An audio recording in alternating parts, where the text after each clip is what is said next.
하나님의 말씀은 누가복음 19장 1절로 10절이 되겠습니다. 신약성경 127쪽 누가복음 19장 1절로 10절 말씀입니다. 우리 한 절씩 교독하도록 하겠습니다. 예수께서 여리고로 들어가 지나가시더라.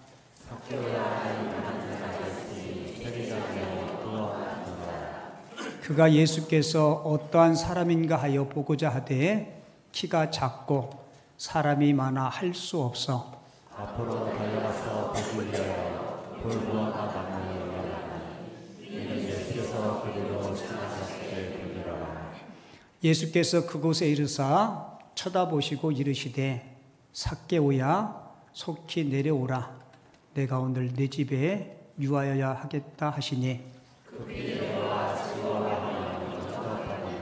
뭇사람이 보고 수군거려 이르되 저가 죄인이 집에 유하러 들어갔도다 하더라. 삭개오가 서서 주께 서되 주여 보시옵소서 내 소유의 절반을 가난한 자에게 주셨사오니 나는 우리를 그 펴고 빼앗기니 내가 잡자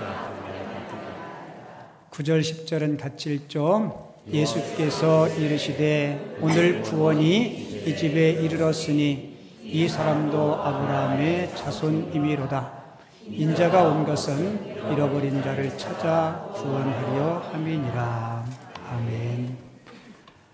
오늘 읽은 본문 말씀을 가지고 만남의 축복이라는 제목으로 하나님이 주시는 은혜를 함께 나누도록 하겠습니다. 마틴 부버라고 하는 사람이 나와 너라는 책에서 우리 인생을 정의하기를 인생은 만남이라고 정의했습니다. 틀린 얘기가 아닌 것 같아요. 우리는 어머니 배에서 잉태되면서 어머니를 만나고 또 출생하고 아버지도 만나고 형제도 만나고 학교에 가서 친구도 만나고 선생님도 만나고 배우자도 만나고 이렇게 우리 인생은 생을 마치는 그 순간까지 연속적인 만남의 삶을 살아갑니다. 그리고 하나님의 말씀 성경에도 보면 수많은 만남의 이야기가 기록되어 있어요. 우리가 흔히 가장 아름답고 멋진 만남을 다윗과 요나단이 만난 그 만남이라고 그렇게 이야기하죠. 그리고 어떤 만남은 되게 껄끄러운 만남이 있어요.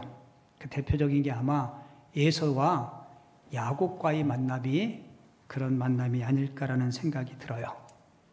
그래서 성경을 만남의 책이라고 해도 과언이 아닐 정도로 성경에는 수많은 만남에 대한 기록이 소개되고 있습니다.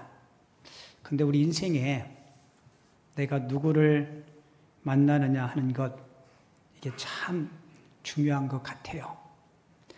여러분들은 우리가 흔히 인복이 있다 그러잖아요. 그죠? 여러분들은 인복이 있나요? 아멘은 소소만 하네. 있어요, 없어요? 저는 있겠어요, 없겠어요? 저는 있어요. 저는 사람 잘 만나는 복이 있어요.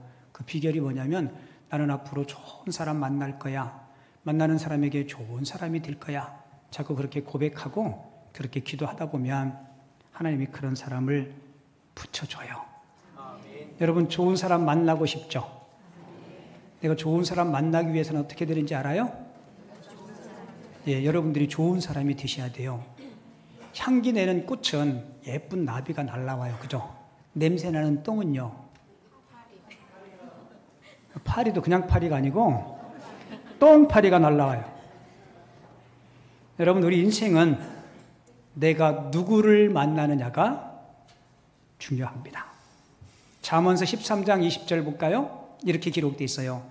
지혜로운 자와 동행하면, 바꿔서 이야기하면 지혜로운 자를 만나면 지혜를 얻고 미련한 자와 사귀면 해를 받느니라. 그래서 만남이 중요한 거예요. 여러분 만남이 왜 중요하냐면 하나님은 사람을 통해서 일하시기 때문에 그렇습니다. 하나님은 전지전능하시지만 우리가 기도할 때 우리의 기도에 응답을 주실 때 특별한 경우를 제외하고는 대부분의 경우는 사람을 통해서 응답해 주십니다. 그리고 하나님께서 복을 주실 때도요, 사람을 통해서 복 주시대요. 그리고 우리가 하나님의 따뜻한 사랑과 위로를 경험할 때도 사람을 통해서, 내 주변의 사람을 통해서 내가 위로받고 내가 또 사랑을 누릴 수가 있는 거예요. 오늘 누가복음 19장 이야기는 주일학교를 검정고시로 패스하지 않은 분들은 다 아는 얘기예요. 저는 삭개오하고 친구예요. 왜냐하면 어릴 적에 삭개오 이야기를 주일학교 선생님들한테 하도 많이 들어서 꼭 우리 동네 친구 같아요. 자, 오늘 본문은 너무너무 멋있고 아름다운 만남을 소개하고 있어요. 예수님과 삭개오의 만남입니다. 이 삭개오가 누구냐면, 삭개오는요, 자기 이름값도 못하고 산 사람이에요. 삭개오의 이름의 뜻은 순결하다, 정의롭다라는 뜻이에요. 근데 삭개오는 순결하지도 정의롭지도 못한 삶을 살았습니다. 여러분, 부모가 자식의 이름을 지을 때 우리 아들과 딸은 앞으로 살아가면서 이런 사람으로 살았으면 좋겠다라고 그렇게 이름을 지잖아요. 제 신학교 다닐 때 우리 반에 목사님이 있었는데요. 전도사님이었죠. 그때는 이름이 일성이었어요. 일성. 성은 김이었어요. 김일성. 근데 자기 이름이 뜻은 좋아요.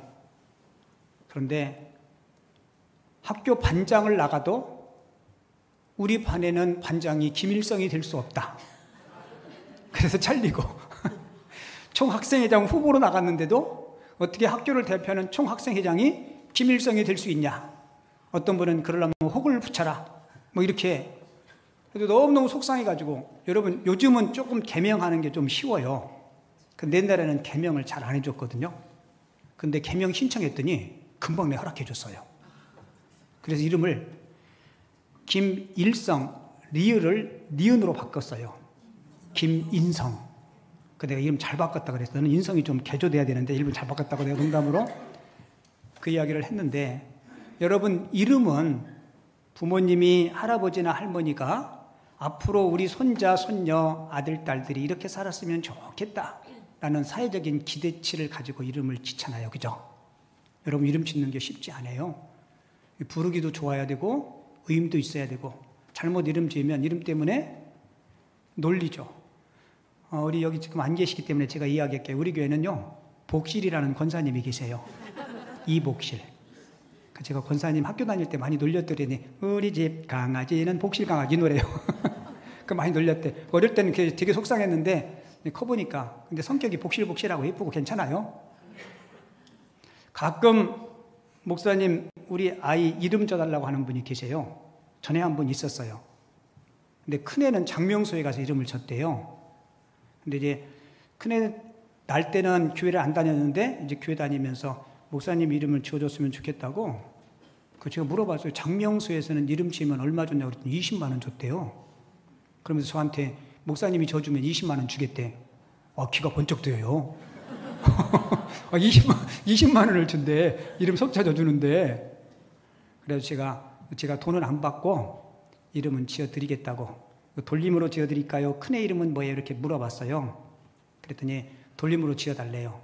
돌림으로 지면요, 간단해요. 이름 한자만 지면 돼. 성은 정해져 있고 돌림이니까요. 그러니까 제가 이름을 기도하면서 이름을 3개 줬어요. 그리고 셋 중에 하나 고르라 그랬어요. 왠지 알아요? 혹시 얘가 크면서 부모님이 기대치대로 살지 못하면 목사님이 이름을 잘못 줘줘가지고 그럴 것 같으니까 저는 3개를 줘주고 고르라 그래. 그럼 저한테는 책임이 없어요. 왜요? 이름은 제가 장명을 했지만 선택한 분은 누구예요? 당신이 잘못 골라서 그래. 이렇게 할 얘기가 있잖아요. 셋 중에 하나를 골랐어요. 근데 뭐라 그런지 알아요? 너무 좋대. 얘가 이름처럼 잘 컸대. 근데 내가 속으로 야, 대인이다라고 그렇게 생각했어요. 근데 이 삭개오는 자기 이름값도 하지 못하고 살아요. 뭐 그런 기계는 없지만 우리 다 같이 타임머신을 타고 2000년의 역사를 거슬러서 삭개오가 살던 그 시대에 우리가 갔다고 한번 생각해 봐요. 삭개오가 살던 그 시대는 우리나라 일제시대처럼 삭개오의 조국인 유다 그리고 주변의 여러 나라들이 로마의 식민지에 있었습니다.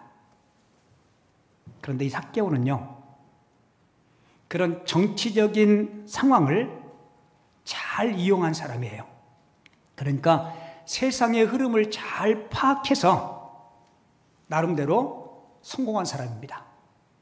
오늘 본문에 보면 삭개오를 소개하면서 그는 부자라고 소개하고 있어요. 뭐라고요? 부자. 우리 대한민국에서 어느 정도 재산을 가지고 있으면 부자 소리 듣나요? 한 5억? 10억? 아직도 감이 안 오네. 10억 정도 가지면 서울에 가서 집 한 채 사는 것도 버거울 거예요. 그죠? 최소한 몇백억 정도는 있어야. 그러니까 이 삭개오를 부자라고 하는 것 보면 그냥 보통 돈이 있는 게 아니고 엄청난 부자였던 것 같아요. 그리고 여러분, 지배를 받는 지배국인데 잘 생각해 보세요. 부자예요. 여러분, 정치하는 사람들은요, 항상 우리가 뭐 정경유착이라고 이렇게 이야기하는데, 삭개오가 그 지역의 실세였고 권력자였고 부자였기 때문에 그 나라를 지배하는 로마의 정치인들도 삭개오는 함부로 대하지 못했을 겁니다. 왜요? 정치적인 후원금을 지지받지 못하면 제대로 정치를 하지 못하기 때문에 그랬을 거예요. 자, 그러면 삭개오는 세상적으로 성공한 사람이에요. 돈도 있죠? 권력도 있죠. 그 당시 실세죠. 근데 아이러니하게도 삭개오는 지금까지 그것을 얻기 위해서, 자기가 추구하는 행복의 그 목표를 얻기 위해서 과정을 무시하고 여기까지 온 거예요.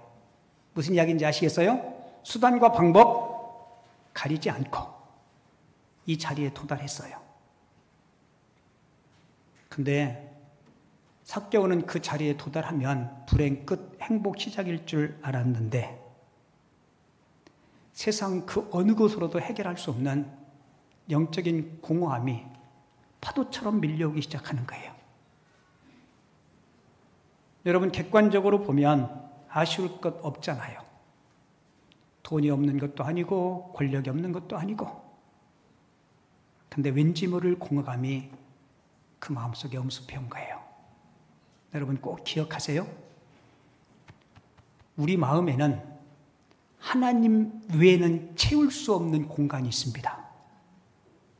세상 것으로 다 채우려 해도요, 우리 마음속에는 하나님이 채워야 될 엄청나게 큰 공간이 있어요.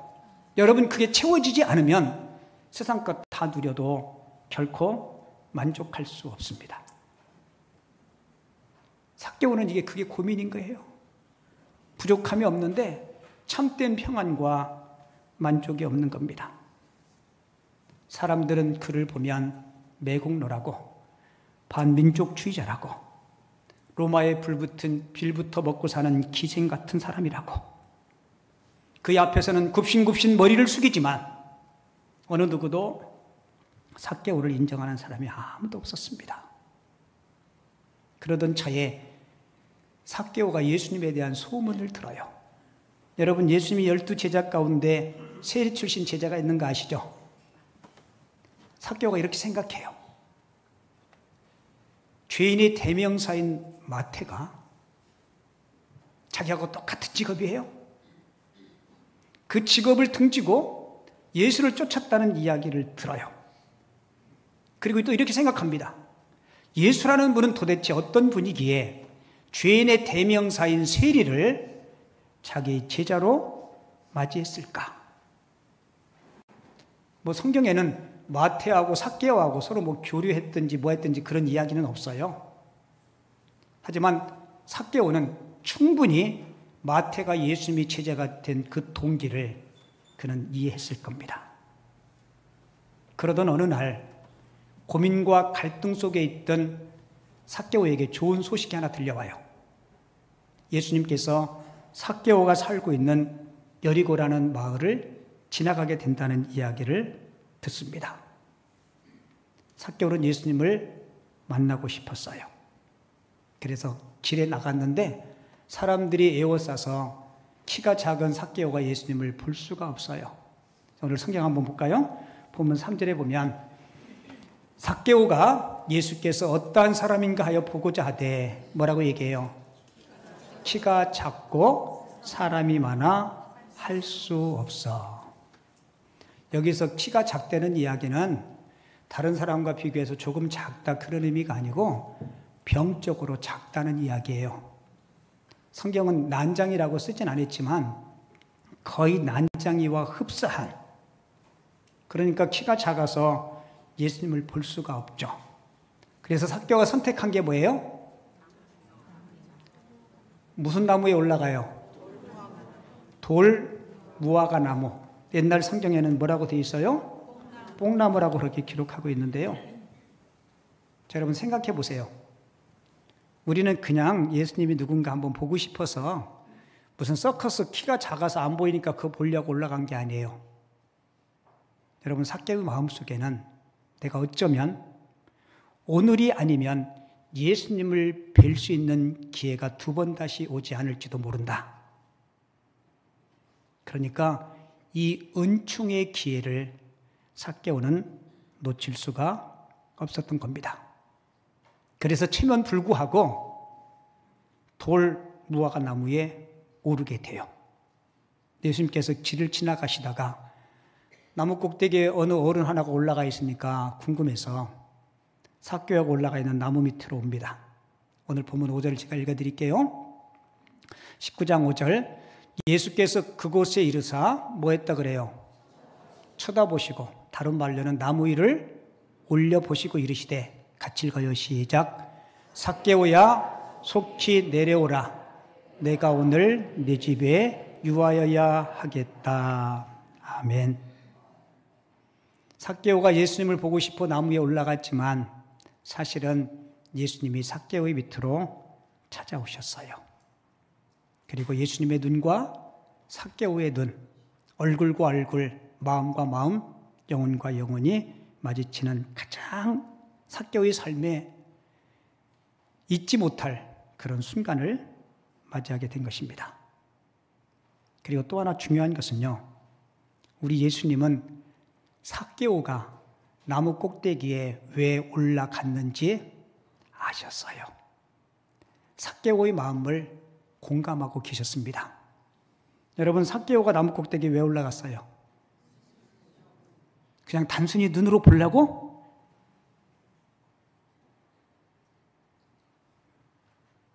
여러분, 예수님과 삭개오가 어떤 이야기를 주고받았는지 성경은 침묵하고 있어요. 그러나 예수님은 이미 아셨어요. 저 사람이 왜 나를 보고 싶어 하는지, 저 사람의 마음의 상태가 어떤지. 여러분, 삭개오는 예수님과 지금 처음 만나요? 근데 예수님은 아저씨 거기 왜 올라갔어요? 내려오세요 이야기하지 않고 삭개오의 이름 석자를 부릅니다. 여러분, 예수님이 삭개오 이름을 불렀다는 것은 그의 이름뿐만 아니라 그의 마음의 번뇌, 고민, 갈등, 그가 왜 그곳에 올라가 있는지 예수님은 이미 다 알고 계셨어요. 여러분, 그 여리고에 예수님을 만난 사람이 삭개오 외에도 많이 있었을 거예요.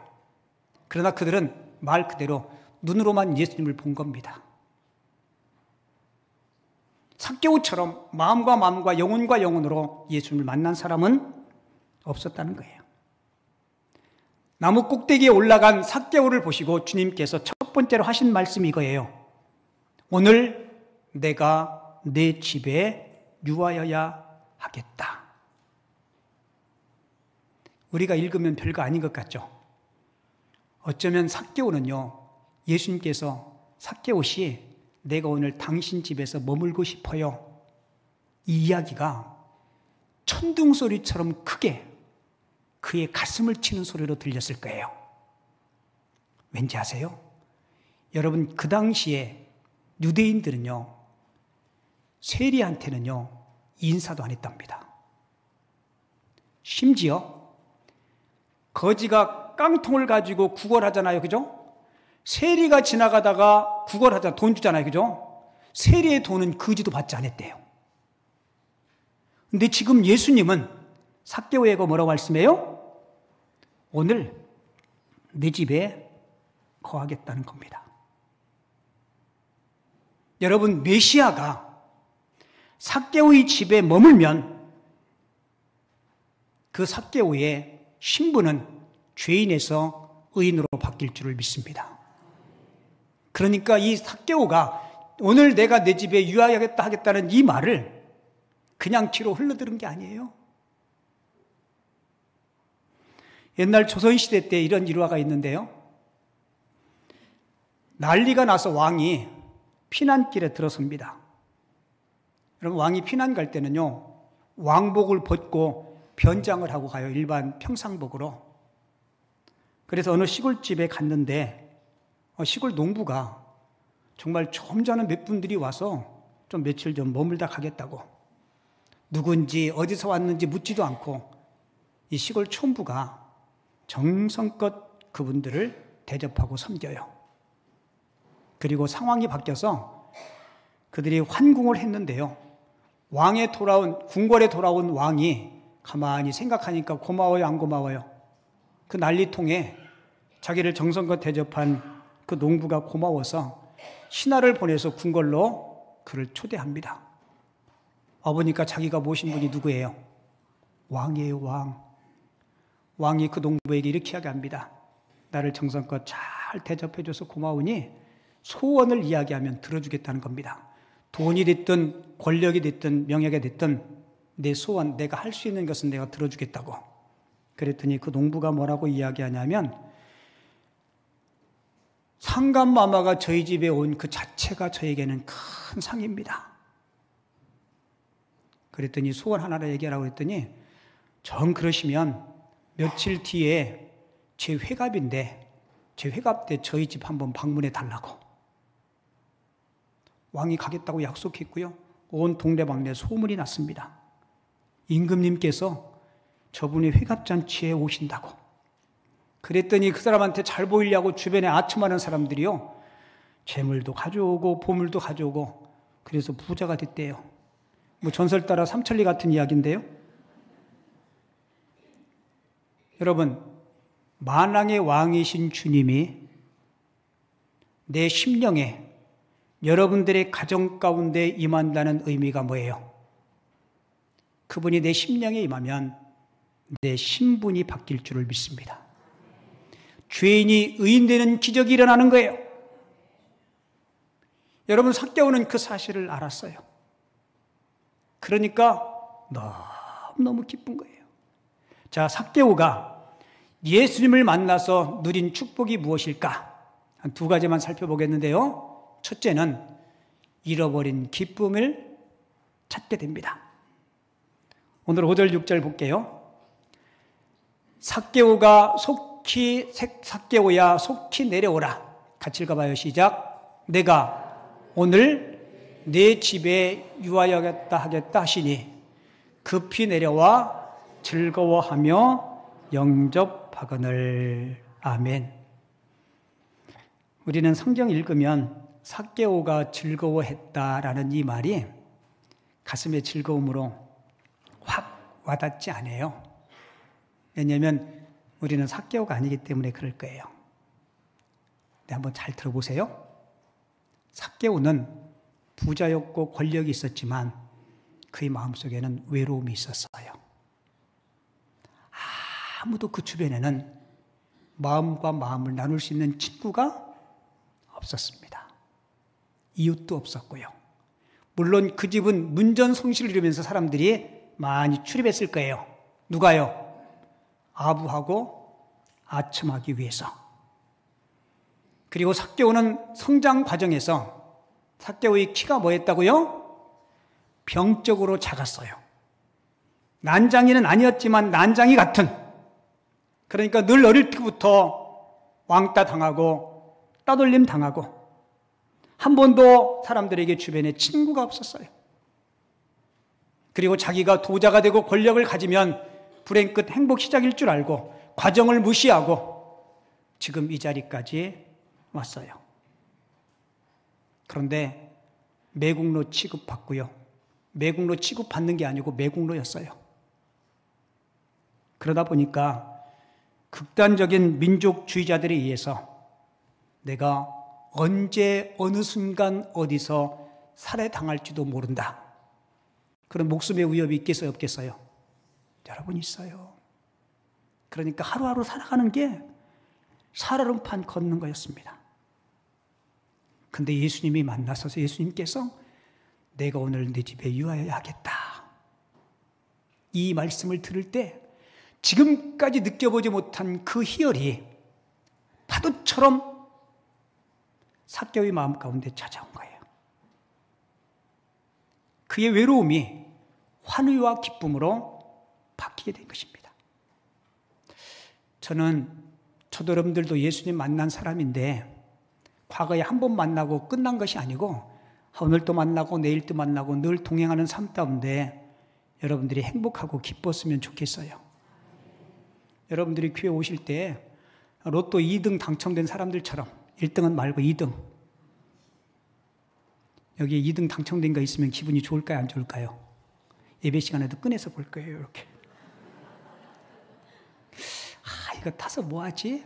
세금 빼고 나면 한 7억 정도는 될 것 같은데 이걸 신랑한테 말을 할까 말까? 말해야 돼요? 말해야 돼요? 예? 목사님한테 말해야 될까 말해야 될까? 이제 그때부터 이제 욕심이 생겨요. 11조를 내야 되는데 이거 뭐 어떻게 되지? 이렇게 욕심이 생겨요. 봐요, 여러분들 벌써 돈 얘기하니까 얼굴이 환해지잖아요. 여러분, 예수님 만나면 외로움과 고독과 두려움이 사라지고 우리에게 영적인 환희와 기쁨이 충만할 줄을 믿습니다. 우리 그랬으면 좋겠어요. 저는 우리 사랑하는 성도님들이 늘 웃고 행복하고 감사했으면 좋겠어요. 지금 삶이 힘들고 버겁지만 이 힘든 삶을 극복해 주실 주님 바라보면서 여러분 웃고 사시기 바랍니다. 삭개오는 예수님 만나서 잃어버렸던 그 기쁨, 그 희열을 되찾았어요.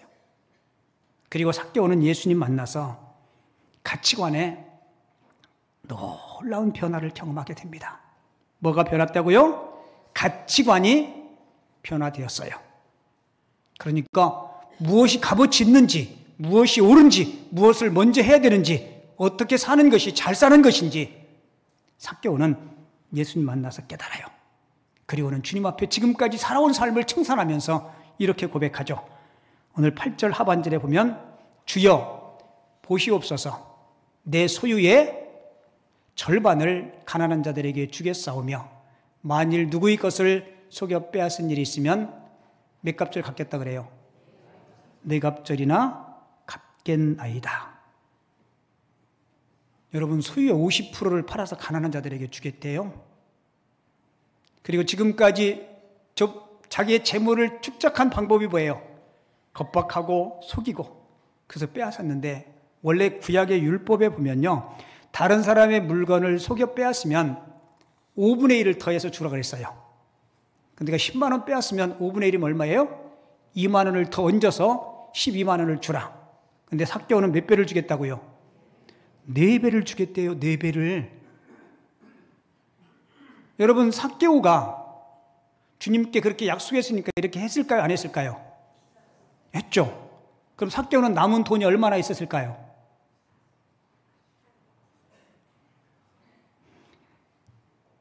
삭개오는 이 시간 이후에 빈 털터리가 됐을 겁니다. 여러분 생각해 보세요. 내가 이 돈을 어떻게 모았는데, 내가 어떻게 해서 부자 됐는데 수전노, 매국노, 기생 같은 놈, 로마의 앞잡이 이런 몹쓸 소리를 다 들으면서 모은 돈인데, 눈물로 모은 돈인데, 근데 삭개오는 예수님을 딱 만나고 나니까 이 물질이 행복의 전부가 아니라는 사실을 깨달은 겁니다. 여러분들에게 안 와닿을 줄 알았어요. 주님을 만나고 보니까 돈과 명예가 인생의 전부가 아니라는 사실을 깨달았어요. 제가 전에 여러분들에게 한번 이야기했는데 다시 한번 질문 드릴게요. 여러분들에게 많이 제가 쓸게요. 한 3천억. 얼마요? 3천억 정도 생기면 여러분들 지금 하고 있는 일 계속 하시겠습니까? 성가대원들 하겠어요? 때려쳐? 그럼 뭐 해? 저는 3천억 생기면 목회를 계속 할 것 같아요? 안 할 것 같아요? 예? 그럼 여러분들하고 저하고 뭐가 달라요? 3천억 생긴 건데.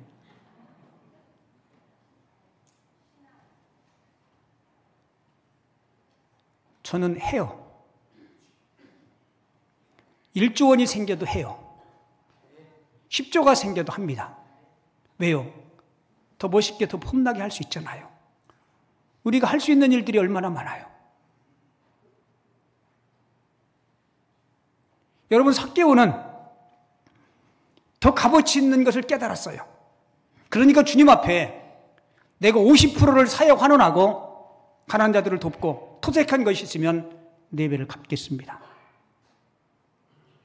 여러분, 솔직히 삭개오는 예수 믿고 세무공무원 그만뒀을 거예요. 여러분, 그 일 어떻게 계속해요? 말하자면 직장 잃어버린 거예요? 그리고 자기가 모아놨던 모든 돈도 다 잃어버렸어요. 그럼 삭개오가 불행했을까요? 이렇게 설교하면 어느 분은 이렇게 속으로 생각할지 몰라. 그래도 먹고 살 거는 꼬불쳐 놨을 거야. 부자가 망해도 자기 막 3대는 먹고 산다 그러잖아요. 그죠? 근데 여러분, 이게 쉬운 게 아니에요. 자, 우리 솔직히 한번 얘기해 봅시다. 여러분, 내가 애써서 번 돈, 이웃들을 위해서, 하나님을 위해서 여러분 드리는 게 쉽지 않아요? 근데 삭개오는 왜 그랬을까요? 진짜 값어치 있는 것이 무엇인가를 그는 깨달았어요? 아마 삭개오는 그 사건 이후에 이렇게 자기 인생의 표를 정했을 거예요. 예수님, 나의 행복의 전부. 예수 그리스도, 행복의 시작. 아멘이신가요?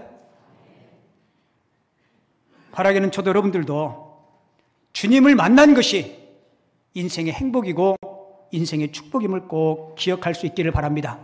세상 모든 것 다 얻어도 주님 잃으면 여러분 다 잃은 거예요.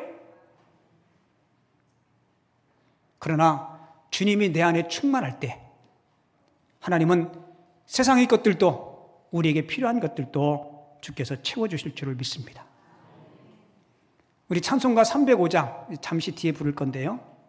나 같은 죄인 살리신 그 은혜 고마워.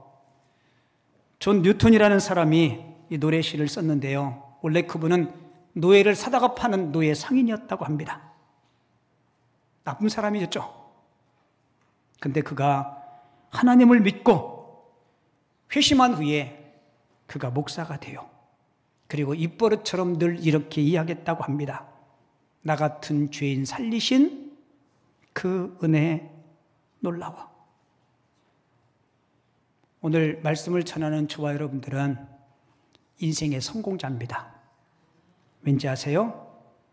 우리는 주님을 만났기 때문에 그래요. 근데 우리가 처음 주님을 만났을 때 그 감격이 여러분 시들지 않았으면 좋겠습니다.